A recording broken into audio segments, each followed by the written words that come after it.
Assalamualaikum warahmatullahi wabarakatuh. Perkenalkan, saya Nur Fadila Mulida, mahasiswi Universitas Ngudi Waluyo Semarang tahun 2023, kelas B reguler transfer S1 Kebidanan, kelas RPL. Kali ini saya akan membuat video praktek ujian tentang KIE rekomendasi kebutuhan nutrisi terhadap ibu yang mengalami HIV positif. Selamat menonton, terima kasih.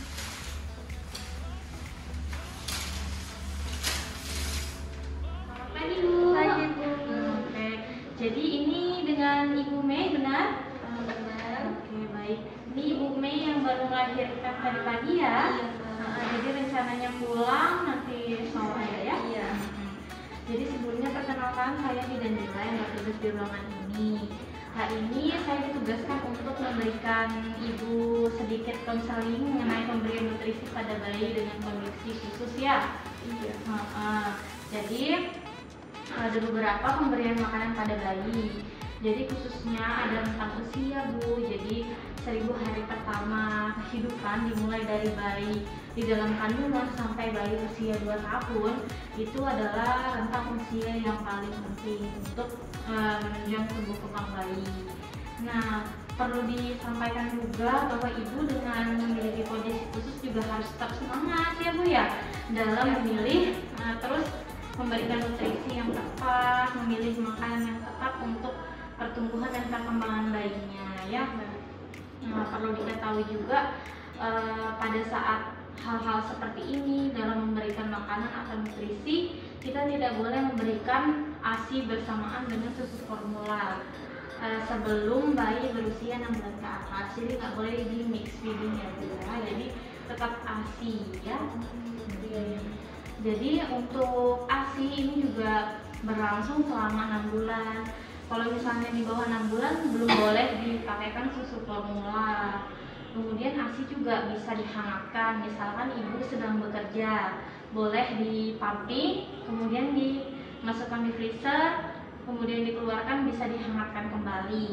Nah itu juga dihangatkan dalam suhu dan waktu tertentu. Misalkan dalam 30 menit dengan suhu 56 derajat Celcius.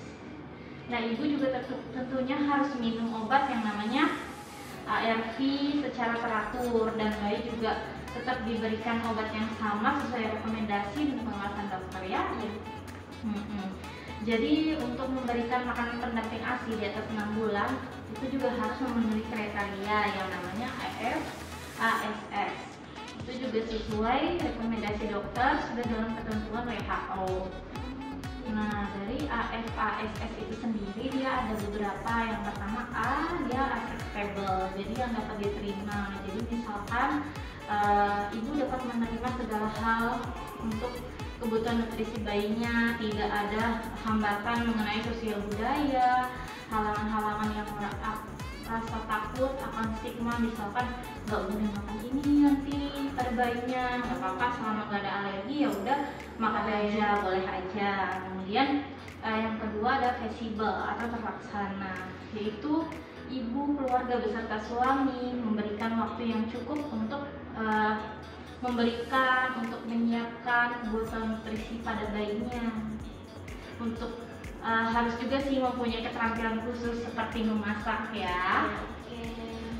Terus yang kemudian selanjutnya affordable atau harganya terjangkau. Jadi ibu, suami beserta keluarga juga mampu menyiapkan tadi yang seperti saya bilang, membuat, kemudian atau bisa membeli makanan-makanan untuk memenuhi kebutuhan bayinya.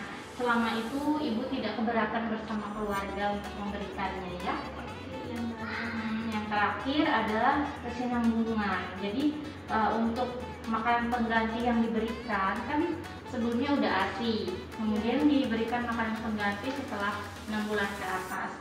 Nah untuk bentuk makanan yang diberikan itu tentunya harus yang segar, nggak boleh yang makanan udah layu kemudian diberikan pada bayinya.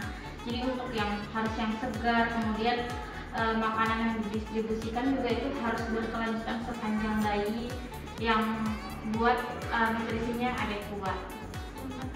Nah tentunya pasti selain itu juga untuk jaga kebersihan makanannya, kemudian harus yang berkualitas. Jadi tidak sembarang masuk yang dimakan, jadi tetap higienis selama pemberian makanan penggantinya.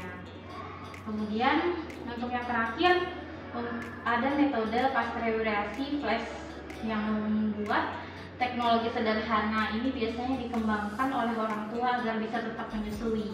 Yang pertama, kalau misalnya ibu-ibu dalam kondisi khusus itu dia yang pertama kita misalkan ASI di pumping, nanti disediakan tempat wadah gitu atau botol kaca, nanti diberi label, nanti ditulisin tanggal sama waktu sama jamnya.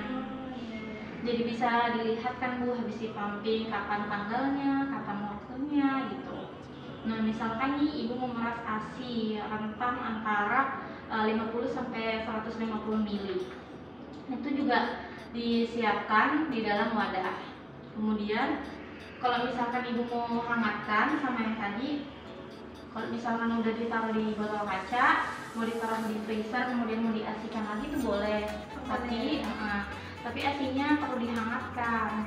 Jadi misalkan ASI yang sudah berada di dalam botol tadi dimasukkan ke dalam panci sama air hangat ya. Jadi kira-kira di dalam dasar panci itu batas airnya kira-kira 2 cm. Kemudian direbus seperti biasa sampai ada gelembung-gelembungnya. Setelah itu dari wadah tadi dipindahkan ke botol dok atau kemana. Jadi nggak diberikan pasti botol yang dihangatkan tadi. Sampai sini Ibu ada pertanyaan? Sebenarnya belum ada sih Mbak. Oke baik, sudah jelas yang saya sampaikan. Jelas banget sih. Oke baik, terima kasih Bu. Semoga sehat selalu. Izin kembali ya.